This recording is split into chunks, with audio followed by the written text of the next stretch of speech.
আমার গল্পপ্রিয় বন্ধুরা, কেমন আছো তোমরা? আশা করি ভালো আছো, আমিও ভালো আছি। তোমাদের মজা দিতে আমি আরও একটি মজার গল্প নিয়ে এসেছি। গল্পটি শুনলে তোমাদের রড দিয়ে ঝরনার মতো পানি বেরিয়ে আসবে। তো বুঝতেই পারতেছ গল্পটা কেমন ইন্টারেস্টিং হতে চলেছে, তাই দেরি না করে কানে হেডফোন পরে নাও। আর যারা আমার সাথে কথা বলতে চাও বা ইমো নাম্বার পেতে চাও, আমি ভিডিওর মধ্যে নাম্বার দিয়ে দেব, আপনারা ভিডিও কলে আমার সাথে মজা করতে পারবেন। চলো তবে আর দেরি না করে শুরু করা যাক। আমাদের পাশের বাড়িতে একটি খুব সুন্দর আন্টি থাকতেন। তিনি এতই ফর্সা ও হাসিখুশি ছিলেন যে যখনই তাকে দেখতাম আমার মনটা কেমন জানি করত। আন্টির স্বামী দেশের বাইরে থাকতেন, তাই আমার মনে হতো যদি তার সঙ্গে কিছুটা মনের কথা ভাগ করে নিতে পারতাম। কিন্তু আমি জানতাম না যে তিনি আগে থেকেই আমার সাথে কথা বলতে চাইছিল। একদিন আমি রাস্তা দিয়ে যাচ্ছিলাম, হঠাৎ আন্টি আমাকে ডেকে তার বাড়িতে নিয়ে গেলেন। আমি ঘরে ঢুকে চুপচাপ বসে রইলাম। কিছুক্ষণ পর আন্টি যখন ঘরে এলেন, তখন তিনি হালকা পোশাক পরেছিলেন, যা তাকে অসাধারণ লাগছিল। তাকে দেখে আমি কিছুটা অবাক হয়ে গেলাম। আমি তাকে বললাম, কেন আমাকে ডাকছেন? তিনি কিছু না বলেই আমার পাশে বসলেন। তারপর কিছু না বলেই, বন্ধুরা, আজকের গল্পটি অনেকটাই স্পেশাল, তাই সবাই রেডি হয়ে যাও। দয়া করে গল্পগুলো ভালো লাগলে ভিডিওটি লাইক, শেয়ার এবং চ্যানেলটি সাবস্ক্রাইব করো প্লিজ। আমার নাম কুনাল, বয়স 20 বছর, সাধারণ এক যুবক। তবে সাধারণ হলেও আমাদের পাড়ার প্রায় সব মহিলাই যেন আমাকে অন্য চোখে দেখতেন। প্রায় সবাই ছোটখাটো কাজে ডাকার জন্য আমায় খুঁজতেন। আমি যতবারই বাড়ি থেকে বের হতাম, কোথাও না কোথাও থেকে একটি ডাক আসতো, কুনাল, একটু এদিকে আসো, আমাদের একটু সাহায্য দরকার। আমি এসব কাজে অভ্যস্ত হয়ে গিয়েছিলাম, যেন এক ধরনের আনন্দ খুঁজে পেতাম। আমাদের পাড়ায় এক আন্টি ছিলেন, যার নাম জানার কখনো চেষ্টা করিনি, শুধু আন্টি বলেই ডাকতাম। তার স্বামী বেশিরভাগ সময় দেশের বাইরে থাকতেন, আর আন্টি একাই থাকত। মাঝে মাঝে পাড়ার লোকেরা তাকে নিয়ে নানা কথা বলতো, কিন্তু আমি কখনো সেসব নিয়ে মাথা ঘামাতাম না। একদিন দুপুরে যখন আমি বাড়ি থেকে বের হচ্ছিলাম, তখন আন্টি আমাকে ডেকে তার বাড়িতে নিয়ে গেলেন। তার কাছে যাওয়ার আগে আমার মনে একটু দ্বিধা ছিল, তবে ভাবলাম পাড়ার অন্যান্য মহিলারাও তো আমায় প্রায় কাজে ডাকে, আন্টিও হয়তো কিছু জিনিস আনতে বলবেন। আমি যখন তার দরজার কাছে পৌঁছালাম, তিনি হাসি মুখে বললেন, কুনাল, তুমি কি আমার জন্য কাছের দোকান থেকে একটা ডিভিডি আনতে পারবে? প্রথমে আমি অবাক হয়ে গেলাম। ভাবলাম, এই যুগে ডিভিডি কেন? তবে বিষয়টি বেশ মজারও লাগল। মনে হচ্ছিল সবকিছু যেন একটু অন্যরকম ছিল। আমি ধীরে ধীরে এক অদ্ভুত পরিস্থিতির মধ্যে জড়িয়ে পড়ছিলাম। সন্ধ্যা নামতেই আমি ডিভিডি দোকানের দিকে রওনা হলাম। সেই দোকানটা আমার এক বন্ধুর, তাই মনে হলো হয়তো সে আমাকে একটু সাহায্য করবে। দোকানে পৌঁছে আমি বন্ধুর কাছে ডিভিডি প্লেয়ার চাইলাম। কিছুটা দ্বিধা করার পর সে বলল, ঠিক আছে, তবে একে ফিরিয়ে দেওয়ার দায়িত্ব কিন্তু তোমার। আমি তার শর্ত মেনে নিলাম, কারণ আমি চাইনি যে আন্টিকে হতাশ করতে। ডিভিডি প্লেয়ার নিয়ে যখন আন্টির বাড়িতে পৌঁছালাম, তিনি আমাকে দেখে মৃদু হেসে ধন্যবাদ জানালেন। আন্টির চোখে একটি অদ্ভুত ভাব ছিল, যেন তার কথার পেছনে আরও কিছু লুকিয়ে আছে। আমি যখন ডিভিডি প্লেয়ারটি দরজার কাছে দেওয়ার চেষ্টা করলাম, তিনি বললেন, ভেতরে এসে এটি আমাদের এলসিডির সঙ্গে সেট করে দাও। কারণ আমি এই ব্যাপারটা বুঝি না, আমি এসব কাজে দক্ষ ছিলাম, তাই ভেতরে ঢুকে ডিভিডি প্লেয়ারটি ঠিক করে দেওয়ার সিদ্ধান্ত নিলাম। আন্টির ঘরের পরিবেশ আর তার আচরণ আমাকে এক ধরনের আকর্ষণে জড়িয়ে ফেলেছিল। যখন আমি তার বাড়িতে ঢুকে ডিভিডি প্লেয়ারটি সেট করছিলাম, প্রতিটি মুহূর্তে তার প্রতিক্রিয়া আমার মধ্যে এক অন্যরকম অনুভূতি তৈরি করছিল। চা খেতে খেতেই আমি যখন সিনেমার দিকে তাকালাম, দেখলাম একটি মেয়ে নাচছে। তার নাচ আর সৌন্দর্য আমাকে অবাক করে দিল, যেন সে অন্য কোনো জগতের মেয়ে। চা কখন শেষ হয়ে গেল তা আমি টেরই পেলাম না। ঠিক তখনই আন্টি মৃদু হেসে বললেন, ও আমার মেয়ে আজ একটু অসুস্থ, তাই ঘুমাচ্ছে। আমি অবাক হয়ে গেলাম, কারণ আমি কখনো আন্টির মেয়ের কথা শুনিনি। যখন প্রথমবার তাকে দেখলাম, তার সৌন্দর্য আমাকে মুগ্ধ করে দিল। আমি একটু অজুহাত দেখিয়ে বললাম, আচ্ছা আন্টি, এখন আমি যাই। আন্টি হেসে বললেন, আরে এত তাড়াহুড়ো কেন? চা তো খেলে, এবার একটু বসো।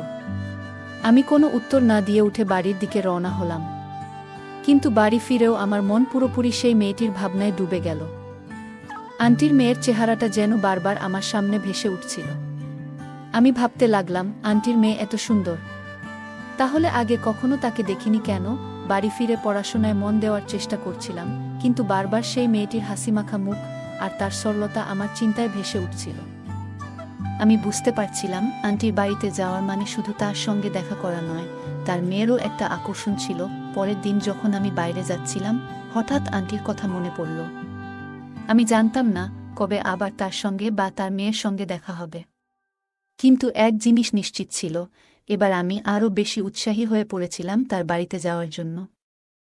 এটা শুধু তার কাজ করার কথা নয়, বরং একটা অদৃশ্য টান ছিল যা আমাকে তার দিকে নিয়ে যাচ্ছিল। তখনই মনে পড়ল ডিভিডি প্লেয়ারটি ফেরত নিয়ে আসতে হবে। সেটাই অজুহাত করে আবার আন্টির বাড়িতে গেলাম। আন্টি আমাকে দরজার কাছেই ডিভিডি প্লেয়ারটি দিয়ে দিলেন এবং ভেতরে আসতে বললেন না।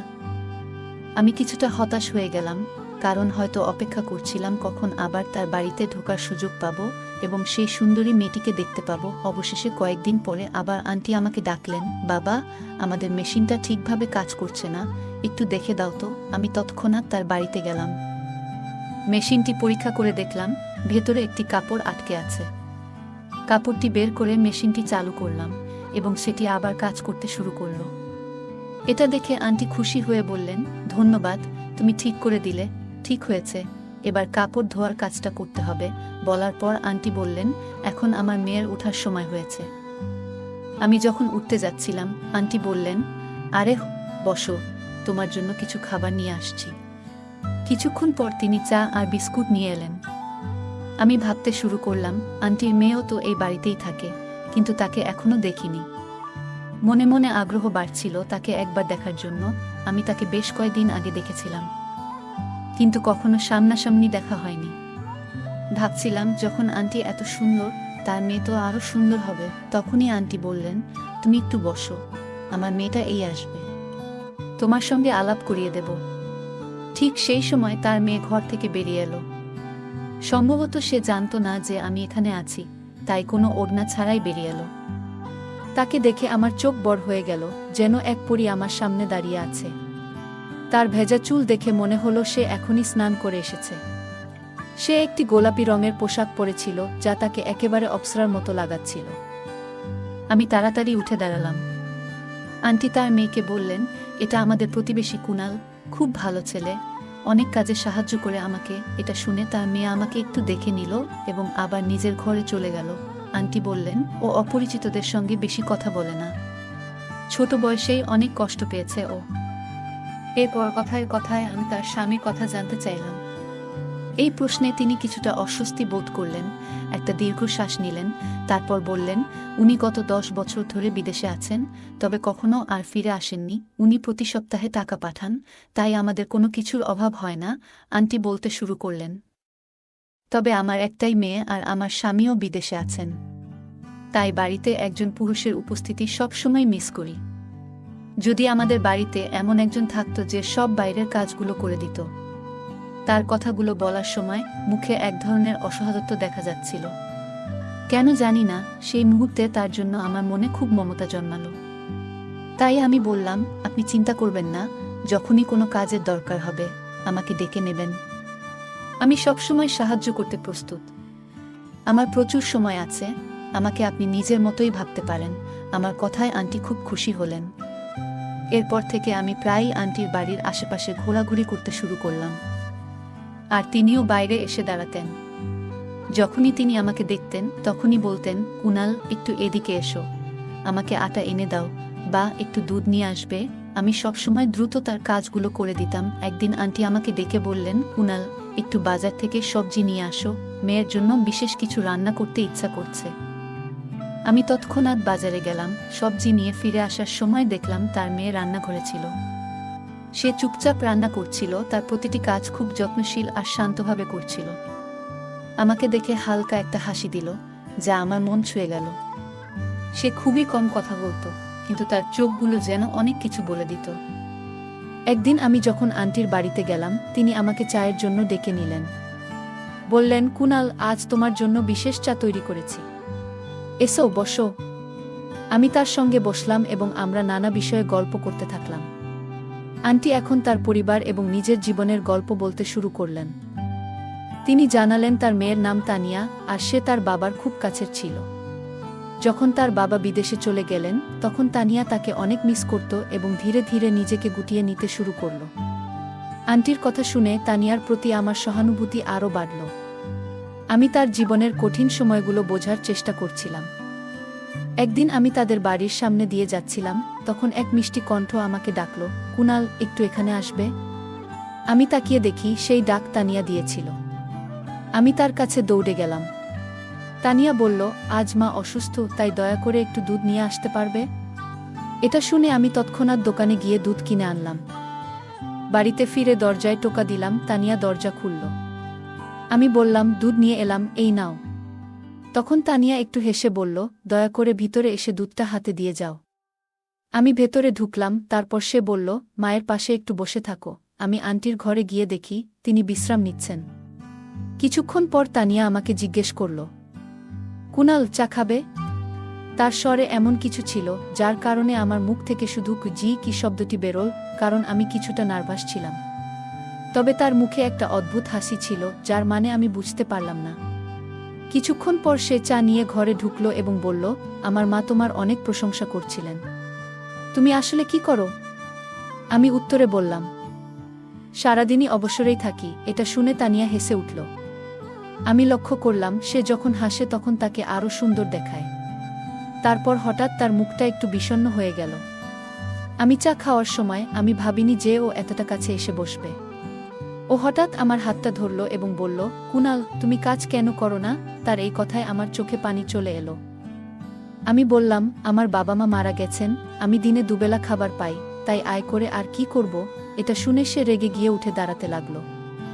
আমি বুঝলাম এটাই সুযোগ, তাই তার হাত ধরে তাকে থামালাম। সে তখন বলল, কুনাল, তুমি বিদেশে চলে যাও, সেখানে গিয়ে অনেক টাকা কামাও, তারপর নিজের ঘর বানিয়ে নাও এবং বিয়ে করো। পাড়ার লোক আর কতদিন তোমাকে সাহায্য করবে? এসব কথা বলে সে আলমারির কাছে গেল এবং সেখান থেকে কিছু গহনা বের করে আমার হাতে দিল। ও বলল, এগুলো আমার বিয়ের গহনা। এগুলো এখন আর আমার কোনো কাজে আসবে না।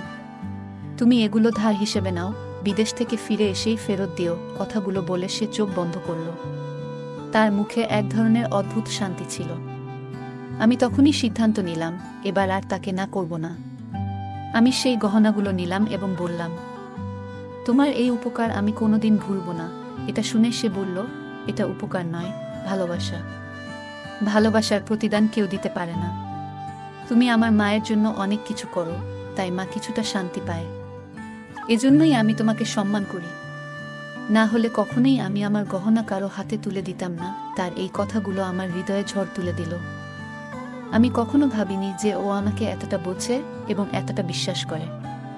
যখন সে তার বিয়ের গহনা আমার হাতে তুলে দিল এবং বলল, এটা ভালোবাসা, কোনো উপকার নয়, তখন আমি বুঝলাম তার অনুভূতিগুলো আমার জন্য কতটা গভীর। তার এই পদক্ষেপ আমার জন্য এক নতুন দিশা এবং নতুন আশা দিল। আমার মনে তখন একটাই চিন্তা, বিদেশে যাওয়া, কঠোর পরিশ্রম করা এবং এত টাকা উপার্জন করা যাতে আন্টি তার মেয়ের বিয়ের জন্য কোনো চিন্তা না করে। আমি কখনো আন্টির দিকে তাকাতাম, আবার কখনো তার মেয়ের দিকে, আর কখনো নিজের দৃষ্টি নিচু করতাম। আন্টির মেয়ে প্রায় 24 থেকে 25 বছর বয়সী হবে, কিন্তু তাকে দেখতে এতটাই সুন্দর যে 18 বছরের মনে হতো। আমি তাকে জিজ্ঞেস করলাম, আপনি কি করেন? সে উত্তর দিল, আমি যখন 18 বছর বয়সে ছিলাম, আমার বাবার ইচ্ছায় আমার বিয়ে হয়ে গিয়েছিল। কিন্তু বিয়ের কিছু মাসের মধ্যেই আমার স্বামীর মৃত্যু হয়, আর আমার শ্বশুরবাড়ির লোকেরা আমাকে এই বলে বের করে দিল যে আমি নাকি অমঙ্গল নিয়ে এসেছি। এটা শুনে আমি অবাক হয়ে গেলাম, কারণ তাকে দেখে কখনোই মনে হয়নি যে সে বিবাহিত। আমি যখন তার মুখের দিকে তাকালাম, তখন হঠাৎ আন্টির গলা শোনা গেল, কুনাল, তোমার বিয়ে হয়েছে? আমি মাথা নেড়ে না বললাম। তখন আন্টির মেয়ে বলল, কেন? আমি বললাম, আমি এখন মাত্র 20 বছরের। এটা শুনে সে বলল, আজকাল ছেলেরা 18 বছর বয়সেও বিয়ে করে ফেলে। আমি উত্তর দিলাম, আমার কোনো কাজকর্ম নেই, তাই কি আমাকে বিয়ে করবে? এটা শুনে সে চুপ হয়ে গেল। এরপর থেকে আমি কোনো না কোনো অজুহাতে প্রায়ই তাদের বাড়িতে যেতাম। আন্টি আমাকে কখনো ঢুকতে মানা করতেন না, আর এখন তার মেয়েও আমার সঙ্গে সহজভাবে কথা বলতো। একদিন সে আমাকে বলল, কুনাল, তুমি আর কতদিন এভাবে পাড়ার মানুষের কাজ করে যাবে? নিজের জন্য কোনো কাজকর্ম কেন শুরু করো না, যাতে তোমার বিয়ে হতে পারে? এটা শুনে আমি বললাম, কোনো ব্যবসা বা কাজ শুরু করতে অনেক টাকা দরকার, যা আমার কাছে নেই। তখন সে বলল, তুমি কি ধরনের কাজ করতে চাও? আমি বললাম, আমি বিদেশ যেতে চাই, কিন্তু টিকিট আর ভিসার জন্য প্রয়োজনীয় টাকা আমার কাছে নেই। এটা শুনে সে আমার হাত ধরল এবং আমাকে তার ঘরে নিয়ে গেল। সে তার পুরনো কিছু গয়না বের করে আমার হাতে দিল এবং বলল, এগুলো আমার বিয়ের গয়না, যা মা আমাকে দিয়েছিলেন। এগুলো আমার কোনো কাজে লাগেনি, আমার ভাগ্যে হয়তো ছিল না। তুমি এগুলো বিক্রি করে টাকা জোগাড় করো, যাতে তোমার স্বপ্ন পূরণ হয়। এটা শুনে আমি আতঙ্কিত হয়ে বললাম, না, আমি এটা, আন্টি আগেই আমাকে কথাটা বলেছিলেন, যদিও আমাদের পরিচয় বেশি দিনের ছিল না। আমি ভাবছিলাম, কেন তিনি আমার প্রতি এত আস্থা দেখালেন। এরপরের 2 দিন ওদের বাড়ির আশেপাশে যাইনি, হয়তো সংকোচ বা ভয় কাজ করছিল। তৃতীয় দিন আন্টি নিজেই আমার বাড়িতে এলেন, হয়তো একঘেয়েমি কাটাতে। আমি দ্রুত রান্নাঘরে গিয়ে তার জন্য চা বানাতে শুরু করলাম। আন্টি হঠাৎ বললেন, 2 দিন হয়ে গেল, তুমি আমাদের বাড়িতে আসোনি কেন? মনে মনে আমি যেন এই প্রশ্নেরই অপেক্ষায় ছিলাম। আমি হেসে বললাম, আপনি কি আমাকে মনে করেছিলেন? এটা শুনে আন্টি বললেন, আমি আর আমার মেয়ে দুজনেই তোমাকে খুব মনে করি। আমি অবাক হয়ে জিজ্ঞেস করলাম, আপনার মেয়েও আমাকে মনে করে? তখন তিনি বললেন, হ্যাঁ, ওর জীবনে আমার আর তোমার মতো আপনজন ছাড়া আর কেউ নেই। এই পৃথিবীতে আর কে আছে ওর জন্য? তিনি একটু হাসলেন এবং বললেন, তুমি খুব ভালো মনের মানুষ, তাই আমরা তোমার সঙ্গে আমাদের মনের কথা ভাগ করে নিতে পারি। ও তো ভেতর থেকে অনেকটাই ভেঙে পড়েছে। আন্টি আরও বললেন, আমি ওর বাবাকে অনেকবার বলেছি মেয়েটার জন্য একটা ভালো ব্যবস্থা করতে। আর কতদিন এভাবে ঘরে পড়ে থাকবে? মেয়ের দ্বিতীয় বিয়ের কথা শুনে আমি অবাক হলাম। আমি ভাবলাম, আপনি কি সত্যিই আপনার মেয়ের দ্বিতীয় বিয়ে দিতে চান? এটা শুনে আন্টি বললেন, হ্যাঁ, একদম। ও এখনো তরুণী, সুন্দরী, এতে ওর কি কোনো খুঁত আছে? ওর কেবল ভাগ্য খারাপ ছিল, তাই শ্বশুরবাড়ি থেকে ওকে ফিরে আসতে হয়েছে। যদি কোনো ভালো ছেলে এসে আমার মেয়ের জন্য প্রস্তাব দেয়, আমি তৎক্ষণাৎ রাজি হয়ে যাব। এটা শুনে আমি আন্টির কাছে গিয়ে বসলাম এবং জিজ্ঞেস করলাম, আপনি কেমন ছেলে চান আপনার মেয়ের জন্য? আন্টি বললেন, একজন ভালো মানুষ, যে ভালো আয় করে। কারণ আমার মেয়ে আমাদের ঘরেও সুখে থাকে, আমি চাই ও স্বামীর ঘরেও আরামে থাকুক। ও যেন কোনো কষ্ট না পায়। এটা শুনে আমি চুপ করে গেলাম। সারা রাত ভাবতে থাকলাম, আমি তো একজন ভালো মানুষ, কিন্তু এত টাকা কোথা থেকে পাবো, যাতে আন্টি মেয়ের হাত আমার হাতে তুলে দেয়? এই চিন্তায় 2 দিন কেটে গেল, আর আমি হতাশ হতে থাকলাম। হঠাৎ আমার মাথায় একটা বুদ্ধি এলো, যদি আমি ওর কাছ থেকে কিছু গহনা নিয়ে বিদেশ চলে যাই এবং দিনরাত পরিশ্রম করে নিজের একটা বাড়ি তৈরি করি, তাহলে হয়তো আন্টি রাজি হবেন। এই ভাবনা আমাকে সাহস জুগিয়েছিল। পরের দিন আমি তাদের বাড়িতে গেলাম। আন্টিকে সালাম করার পর আমি সরাসরি তাদের মেয়ের ঘরে ঢুকে পড়লাম। সে তখন বিছানায় শুয়েছিল। তাকে এভাবে দেখে আমি চোখ সরিয়ে নিলাম, কিন্তু এখন ফিরে আসতে পারছিলাম না, কারণ আমাকে ওর সঙ্গে কিছু জরুরি কথা বলতে হতো। তাই আমি সোফায় গিয়ে বসলাম। সে আমার দিকে তাকিয়ে বলল, তুমি এতদিন ধরে আমাদের বাড়িতে কেন আসোনি? আমি তোমার উপর খুব রেগে আছি। এটা শুনে আমি বললাম, আমি ভয় পেয়েছিলাম। তখন সে হেসে উঠল, কেন, তুমি কি আমার থেকে ভয় পেয়েছ?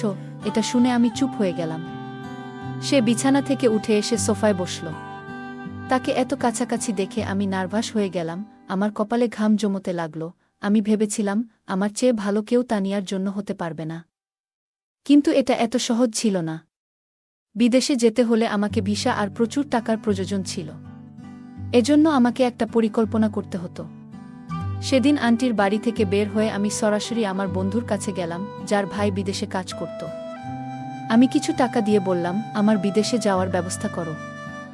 সে তার ভাইয়ের সঙ্গে কথা বলল, আর 1 মাসের মধ্যেই আমার বিদেশে যাওয়ার সব ব্যবস্থা হয়ে গেল। আমি আন্টির বাড়িতে গিয়ে তাদের এই খবরটা জানালাম। আন্টি একটু দুঃখ পেলেন এবং বললেন, তুমি চলে গেলে আমাদের বাড়ির কাজ কে করবে? এটা শুনে আমি একটু হাসলাম। এরপর তানিয়ার ঘরে গেলাম এবং তাকে এই সুখবরটা দিলাম।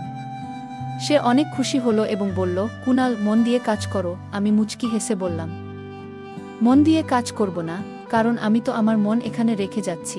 এরপর আমি ফিরে এসে আমার জিনিসপত্র গোছালাম এবং এয়ারপোর্টের দিকে রওনা দিলাম। প্রথম মাসটা আমার জন্য অনেক কঠিন ছিল। আমি আমার বন্ধুর ভাইয়ের অধীনে কাজ করছিলাম, যিনি আমাকে বিদেশে ডেকেছিলেন। কাজটা কঠিন ছিল এবং বুঝতে আমার সময় লেগেছিল। তবে 1 মাস পর কাজ পুরোপুরি বুঝে গেলাম। এরপরই আমি আন্টিকে ফোন করে জানালাম, আমি সুস্থ আছি। আন্টি আমার কথা শুনে খুশি হলেন এবং অনেক দোয়া দিলেন। তারপর তিনি ফোনটা তানিয়াকে দিলেন। আমার বুক ধড়ফড় করতে লাগলো, আমি বুঝতে পারছিলাম না কি বলবো। তানিয়া নিজেই কথা শুরু করলো এবং বলল, টাকা জমাতে থাকো, অযথা খরচ করো না, যেন তাড়াতাড়ি ফিরতে পারো এবং বিয়ে করতে পারো। এটা শুনে আমি হেসে উঠলাম। মনে হলো সেও হয়তো আমাকে ভালোবাসতে শুরু করেছে। প্রতিটি সপ্তাহে আমি আন্টির বাড়িতে ফোন করতাম। আন্টি কিছুক্ষণ আমার সঙ্গে কথা বলার পর সবসময় ফোনটা তানিয়ার হাতে তুলে দিতেন। এরপর আমরা অনেকক্ষণ ধরে একে অপরের সঙ্গে গল্প করতাম। তানিয়ার সঙ্গে কথা বললে আমার মন শান্তি পেত, আর আমি আবার নতুন উদ্যমে কাজ করতে লাগতাম। যখন প্রথমবার আমার বেতন পেলাম, তখন তানিয়াকে ফোন করে জিজ্ঞেস করলাম, আমি তোমার জন্য বিদেশ থেকে কি উপহার পাঠাবো। এটা শুনে সে একটু লজ্জা পেল এবং বলল, আমার কিছু দরকার নেই। আমি অনেকবার জোর করলাম, কিন্তু সে বারবার এড়িয়ে যেতে লাগলো। আমি মনে মনে ঠিক করলাম, সে যেহেতু আমাকে এত সাহায্য করেছে, আমি ওকে অবশ্যই কিছু পাঠাবো। কিন্তু যখনই আমি উপহারের কথা বলতাম, সে লজ্জায় পড়ে যেত। আমি প্রতি সপ্তাহে তাকে ফোন করে জিজ্ঞেস করতাম, তোমার জন্য কি নিয়ে আসবো। একদিন সে হেসে বলল, যদি জেদ করো, কিছু একটা নিয়ে এসো। আমি হেসে বললাম, আমারও একটা শর্ত আছে, যা ফিরে এসে জানাবো। সে চুপ হয়ে গেল। 2 বছর কেটে গেল। ভিসার মেয়াদ শেষ হলেও নবায়ন করলাম, কারণ দেশে ফিরতে চাইছিলাম না। আমার লক্ষ্য ছিল যথেষ্ট টাকা জমা করা। ব্যাংক ব্যালেন্স ভালো হলেও মন সন্তুষ্ট ছিল না। ভাবতাম তানিয়াকে উপহার দিয়ে বলবো, কত পরিশ্রম করেছি সব তোমার জন্যে। একদিন কাজ পর্যালোচনা করে দেখলাম সব প্রজেক্ট শেষ করেছি। বসকে বেতন বাড়ানোর কথা বললে তারপর সবকিছু দেখে তিনি পদোন্নতি দিলেন, যা আমাকে আরও অনুপ্রাণিত করল। এরপর দেশে ফিরে আন্টির সঙ্গে দেখা করলাম। তিনি খুব খুশি হলেন। আন্টি আমাকে দেখে খুশি হয়ে গলা জড়িয়ে ধরলেন ও বললেন, তুমি তো আরও তরুণ ও সুন্দর হয়ে গেছ। আমি তার সঙ্গে বসে বললাম, আমি আপনার মেয়েকে বিয়ে করতে চাই। তিনি অবাক হলেও আপত্তি করেননি। কিন্তু মন ভেঙে গেল যখন তার মেয়ে বলল, কুনাল, তুমি আমার চেয়ে অনেক ছোট, এবং বিয়ের প্রস্তাব প্রত্যাখ্যান করল। আমি উপহার বের করে দিলাম, তারা খুশি মনে নিল। এরপর পকেট থেকে টাকা বের করে তানিয়াকে দিলাম, যা সে আগে আমাকে দিয়েছিল। সে চুপচাপ টাকা নিয়ে আলমারিতে রেখে দিল। আমি বিদায় নিয়ে বাড়ি ফিরলাম। মন চাইছিল পরের দিনই আমেরিকায় চলে যাই, কারণ এখানে আর কেউ নেই। রাতে খেতে ইচ্ছা করছিল না, তাই শুয়ে পড়লাম। সকালে পাড়ার লোকজন বলল, তোমার তো অনেক ভালো ভাগ্য। কিন্তু ভেতরে ভেঙে পড়েছিলাম। 1 সপ্তাহের ছুটি নিয়ে এলেও দ্রুত ফেরার টিকিট কাটলাম। যাওয়ার আগে শেষ চেষ্টা হিসেবে আন্টির কাছে গিয়ে বললাম, আপনার মেয়েকে রাজি করাতে পারলে সে আমার সঙ্গে সুখে থাকবে। অবশেষে তানিয়া আমাদের কথা মেনে নিল। এবার আমার আনন্দের সীমা ছিল না। আমাদের বিয়ে হলো এবং আমি আমার ভালোবাসাকে সঙ্গে নিয়ে বিদেশে ফিরে এলাম। এখন আমার একটি ভালো চাকরি, নিজের একটি ঘর এবং আমাদের 3টি সন্তান রয়েছে। আমরা এখন সুখে শান্তিতে আমাদের জীবন কাটাচ্ছি। গল্পটা কেমন লাগলো জানাতে ভুলবে না। আরও মজার মজার রোমান্টিক গল্প শুনতে চাইলে ভিডিওটি লাইক, শেয়ার এবং চ্যানেলটি সাবস্ক্রাইব করতে এবং বেল আইকনটি ক্লিক করতে ভুলবে না। ধন্যবাদ। আজকের গল্পটি এ পর্যন্ত। এতক্ষণ সাথে থাকার জন্য ধন্যবাদ। দেখা হবে পরবর্তী কোনো ভিডিওতে।